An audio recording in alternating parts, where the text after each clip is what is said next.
பார்க்க பார்க்க ஆனந்தம், பறவை போல உல்லாசம், வேலையின்றி யாரும் இல்லை எங்கும் சந்தோஷம். வெறும் பேச்சு வெட்டி கூட்டம் ஏதுமில்லை இந்த ஊரில்.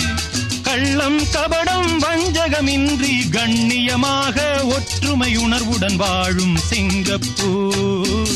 அக்கரை சீமை அழகினிலே மனமாட கண்டேனே.